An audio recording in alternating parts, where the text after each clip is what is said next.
Why does healing feel so hard? If healing is supposed to be good for us, why does it feel like falling apart before it feels like coming together? Why does facing your pain feel more terrifying than staying in it? Why does growth sometimes feel like grief? Many people believe healing should feel empowering, uplifting, even peaceful. But the truth is, real healing often feels destabilizing. It can feel like losing yourself before you find yourself. It can feel like confusion, anger, exhaustion, even loneliness. And there is a reason for that. Healing feels hard not because you are weak. It feels hard because your survival patterns were once necessary. Healing feels difficult because it asks you to dismantle the very strategies that once protected you. When you were young, perhaps without realizing it, you adapted. You learned how to stay safe in the emotional climate around you. Maybe you became hyper-independent. Maybe you became the peacemaker. Maybe you shut down your feelings. Maybe you became overly responsible for others' emotions. These were not flaws. They were brilliant adaptations. The nervous system does not care about happiness, it cares about survival. If love was inconsistent, you learned to be vigilant. If affection was conditional, you learned to perform. If emotions were dismissed, you learned to silence yourself. And here is the painful paradox. The very patterns that once kept you safe are the same patterns that now keep you stuck. Healing requires you to feel what you once avoided. It requires you to set boundaries where you once complied.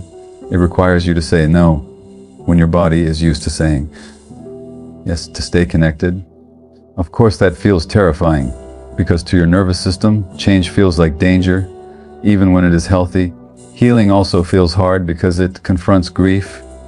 Not just grief for what happened, but grief for what did not happen. The love you needed but did not receive. The protection you deserved but did not have.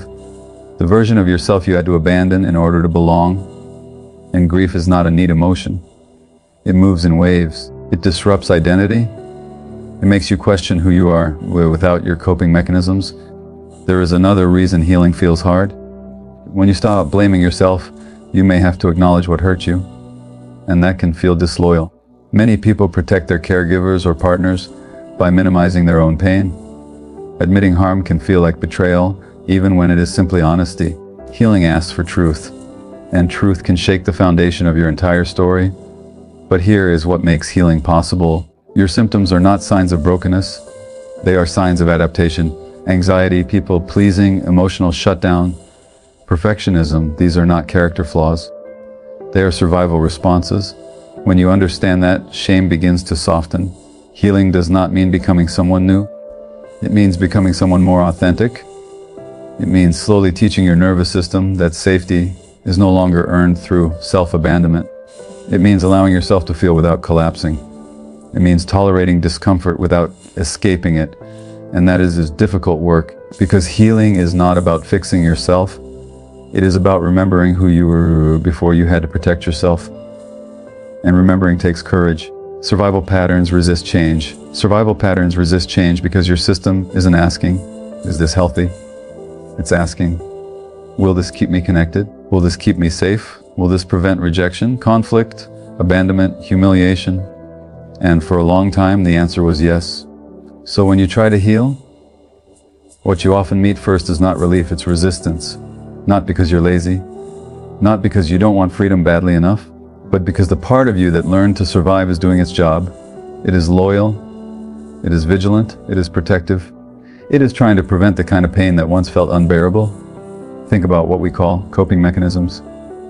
People-pleasing, overthinking, hyper-independence, emotional numbness, perfectionism, control, rage, withdrawal, business, addiction, caretaking everyone else, staying in relationships that hurt, avoiding conflict at all costs, shutting down needs. We label these as problems.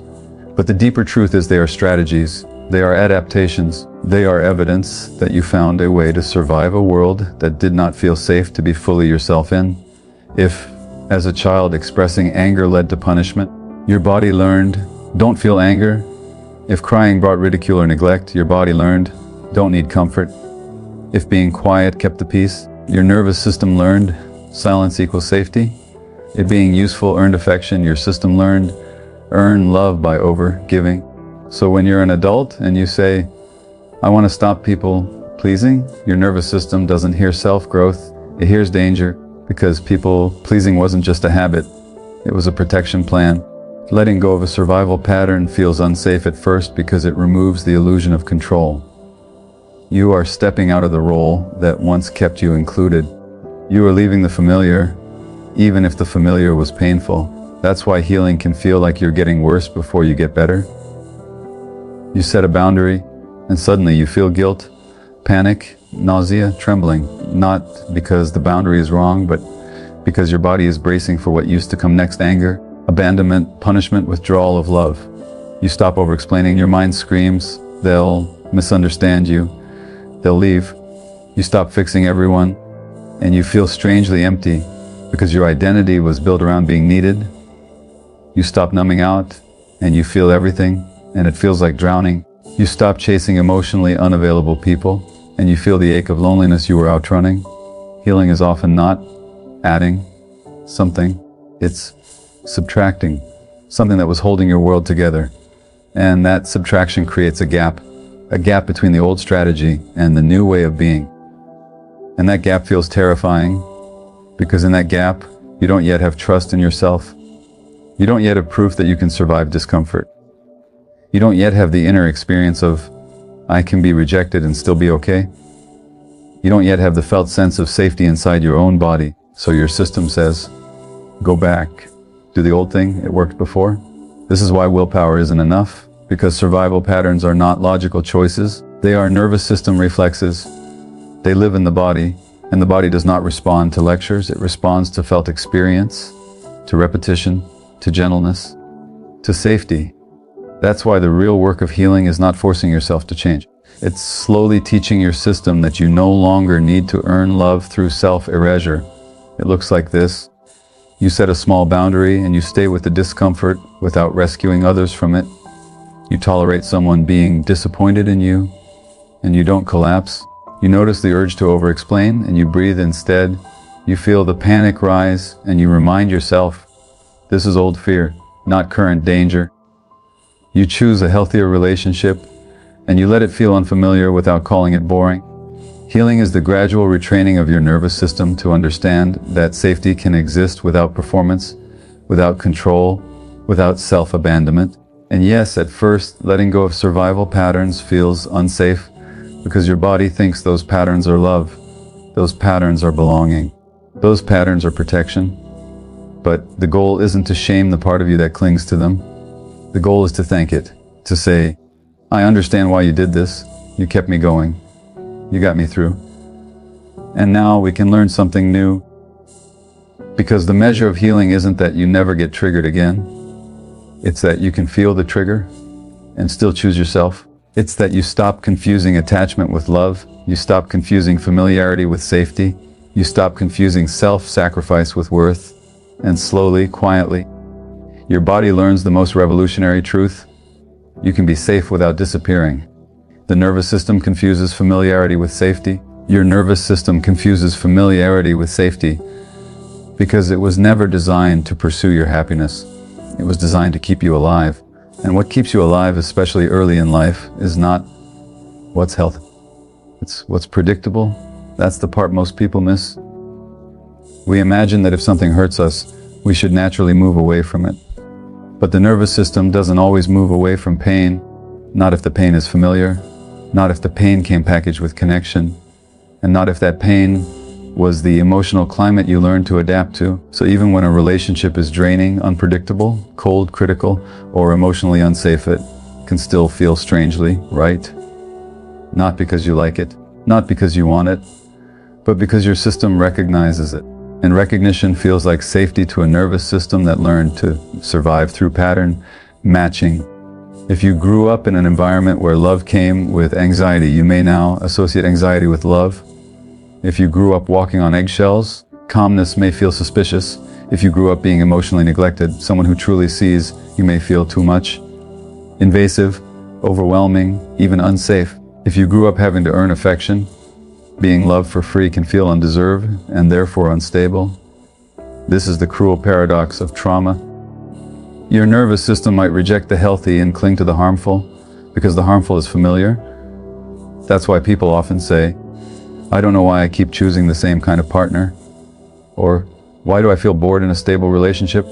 Or, why do I feel more alive with someone inconsistent? Because alive isn't always love. Sometimes alive is your nervous system in activation, hypervigilance, anticipation, fear, craving, longing, adrenaline. It's the familiar chemistry of unpredictability. Inconsistency creates obsession. Uncertainty creates fixation. Not because you're weak, but because your body is trying to solve an old problem. How do I finally earn the love I didn't get? So you choose what's familiar, hoping this time it will end differently. That's not romance. That's repair, seeking, and healing disrupts what feels familiar because healing introduces something your system may not have had early on. Safety without chaos, love without performance, connection without self-abandonment. And at first, that feels wrong. When you step into a healthier dynamic, your body may react with discomfort, not relief, discomfort. You might feel restless with someone consistent. You might feel irritated by calmness. You might feel numb with stability. You might feel the urge to create a problem, not because you enjoy drama, but because your system is searching for a familiar emotional temperature. Because without chaos, your nervous system doesn't know where it stands. It's like someone who has lived near a highway their whole life. The noise is exhausting, but it becomes the background. Then they move to a quiet neighborhood and they can't sleep. The silence feels unsettling. That's what healing can feel like. You leave the emotional highway, the criticism, the unpredictability, the emotional chasing, and you enter quiet, and your system says, "Where's the danger? What am I missing?" That's why many people go back, not because they're stupid, because their nervous system is trying to return to what it understands. Familiarity can masquerade as chemistry, so you interpret intensity as connection, you interpret anxiety as attraction, you interpret having to prove yourself as, "This must be real." You interpret being emotionally starved as, "I want them so much." But what you want is not always what's good for you, especially if your wanting was shaped by deprivation. Healing disrupts familiarity by forcing you to sit inside new experiences long enough for your nervous system to update. It asks you to tolerate the awkwardness of healthy love, and healthy love can feel awkward at first, because it doesn't hook you with unpredictability. It doesn't keep you guessing. It doesn't reward you one day and punish you the next. It doesn't make your worth feel conditional, so it can feel boring. But often boring is just unfamiliar peace. Here's what's really happening in healing. You are retraining your body to recognize a new kind of safety. Not the safety of control, not the safety of appeasement, not the safety of staying small, but the safety of being yourself and still being held. That's a new language for your system, and new languages feel clumsy at first. That's why healing can feel like grief and withdrawal at the same time, because you're not just leaving people or patterns. You're leaving an identity. You're leaving the role that made you feel secure, even when it cost you your authenticity. The strong one, the easy one, the low maintenance one, the one who doesn't need much, the one who forgives quickly, the one who keeps the peace. When you step out of those roles, it can feel like you don't know who you are, and your nervous system panics, because identity, even painful identity, feels safer than the unknown. So how do you work with this? You stop asking, "Why do I keep going back to what hurts?" And you start asking, "What does my nervous system recognize as love? What did I have to do to belong?"